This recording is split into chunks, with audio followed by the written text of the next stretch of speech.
story, meanwhile, the Ondo State Commissioner of Health, Dr. Wahab Adegbenro, has warned that the state government will prosecute all traditional birth attendants that record loss of lives of labor women. The Commissioner for Health said the state government is not relenting in its drive to reduce maternal mortality rate in the state. He charged all traditional birth attendants to refer pregnant women to established health centers across the 18 local government areas of the state for comprehensive health services. He warned that any traditional birth attendant that harbors pregnant women and such woman dies while attending to her will henceforth have to face the wrath of the law. Healthcare centers in all wards across the state, which will be a stone throw to everybody.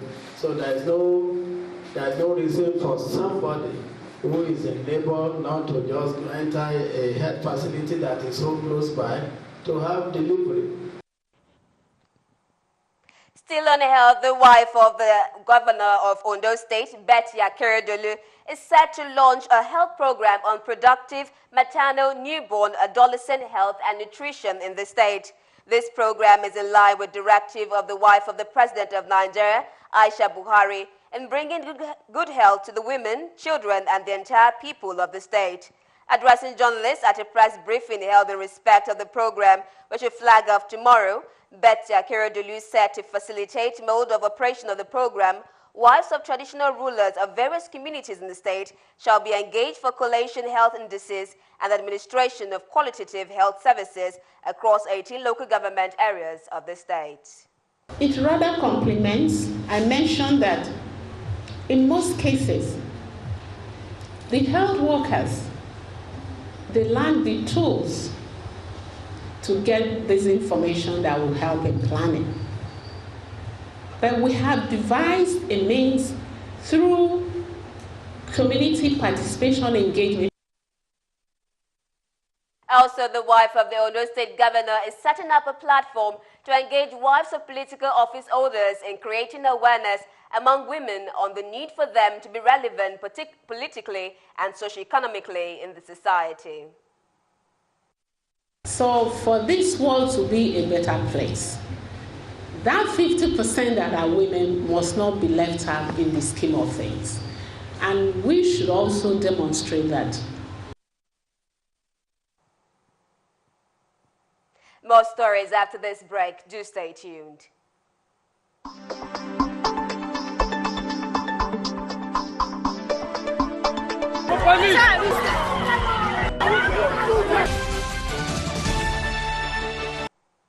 Welcome back. This is Galaxy TV News. And our next story, the Ondo State chapter of Nigerian Union of Teachers, NUT, has staged a peaceful protest kicking against local government autonomy. The teachers union officials said the proposed local government autonomy will bring back the dark days of zero allocation when teachers were left without salaries for several months. Speaking with newsmen in Akure, the state capital, the acting state secretary of the union said local government autonomy will affect smooth running of primary education in the country. Granting local government full autonomy will have devastating effect not only on teachers but on primary education in general. It will take our primary education and education as a whole back to where we were in the dark ages. Teachers said federal government of Nigeria should design a platform where money meant for primary school teachers will be paid directly without mixing it up with local government allocations. Fact to state government, because ordinarily in line with the Constitution, Nigerian Constitution 1999 as amended, the responsibility of fundamental primary school is primarily that of the state. The local government is to participate. Solidarity forever. Solidarity forever. Solidarity forever. For the union is us. He's a letter. He's Africa. He's a struggle. Still on education, the Delta State Commissioner for Basic and Secondary Education, Mr. Chiedu Ebie, has charged schools in the state to implement government policies towards improving the educational system. He gave the charge in Warri during a one-day workshop for school principals and teachers on the importance of making students concentrate on subjects that will enhance their performance. Speaking at the workshop, the commissioner, who was represented by the Permanent Secretary, Ministry of Education, Mr. Francis Eboka, spoke on government policies geared at improving education standard in the state. More light has been thrown on it. The subject that students are supposed to choose, the one they are not supposed to. Because when you don't counsel the children very well, they will do the wrong thing. They are out there, they are well specified. The workshop, which had over 100 school principals and teachers in attendance, led to the principals expressing their views on the importance of the workshop. Good thing, because before now, most of the stakeholders, especially the private school owners, they don't really know what to do.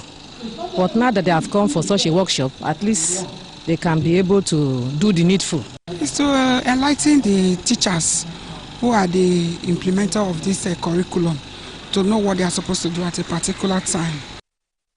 Meanwhile, activities in various private primary and secondary schools in Warri were delayed for 3 hours as a result of the participation of teachers in the workshop. The workshop is expected to be replicated in Asaba, the state capital. And away from that, in its effort to contribute to its quarter and the development of girl child education in Niger Delta, the Niger Delta Development Commission, NDDC, have donated books and learning materials to Girls Secondary School at Ole in the Isoko South local government area of Delta State. This is coming barely 2 months after the commission was criticized for allegedly diverting resources meant for the development of the region for personal use. The commissioner representing Delta State in the commission, Dr. Ogaga Ifodo, spoke on the aims of the board. Development is broken into 3 major areas. First one is what you call infrastructure.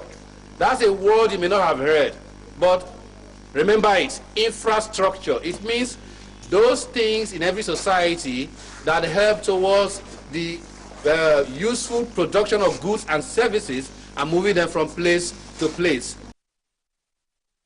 On the allegation of diverting funds meant for the building of a befitting staff quarters, the commissioner said it was not appropriated for in the budget. We have already submitted our budget to the National Assembly, which must be approved before we can do anything, before the request came. So what I have promised is that we will consider this request for the next cycle, that the next budget year, which will then be the 2018-2019 budget year. Up next now is business news. Thank you.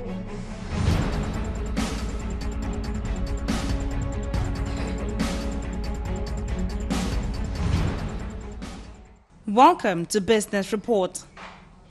The 2017 World Industrialization Day, put together by the Lagos State Ministry of Commerce, Industry and Cooperatives in collaboration with the Technology Incubation Center, gets underway in Lagos. Stakeholders have advised government to speed up its industrialization drive through improved power generation.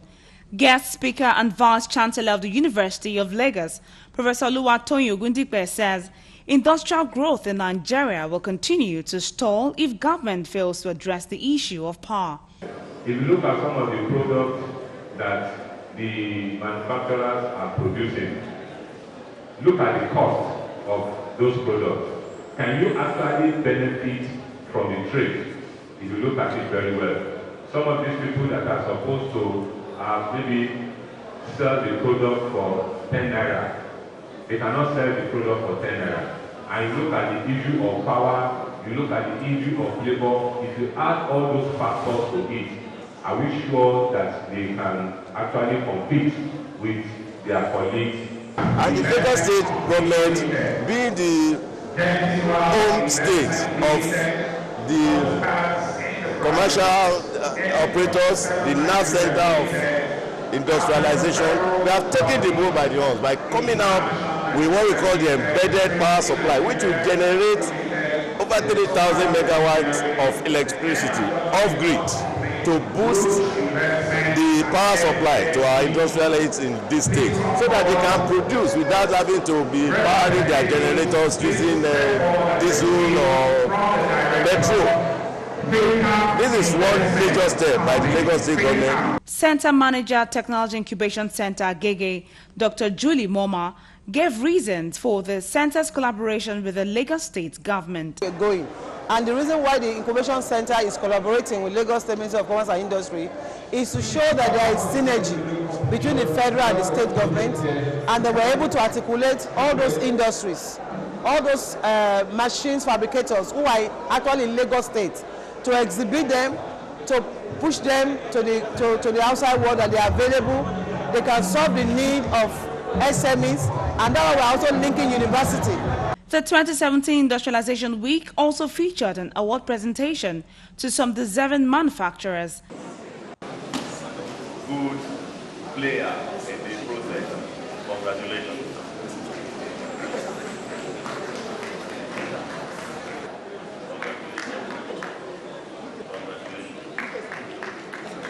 The theme of this year's Africa Industrialization Day is Africa Industrial Development, a precondition for an effective and sustainable continental free trade area. The objective is to raise awareness of the importance of African industrial development in implementing a successful continental free trade area. Finally, in business, the National Bureau of Statistics on Monday released the gross domestic product growth rate for the country, with the economy recording a 1.4% increase in growth rate in the third quarter of this year. This is the second consecutive positive growth since the emergence of the economy from recession in the second quarter 2017. The NBS in the report said the 1.4% growth rate in the third quarter is higher than the revised figure of 0.72% recorded in the second quarter of this year. In nominal terms, the NBS in the report put the third quarter aggregate GDP at 29.45 trillion naira. This, it noted, is higher when compared to the 26.53 trillion naira nominal GDP recorded in the corresponding third quarter of 2016. And that's business news. I am Izine Egasi.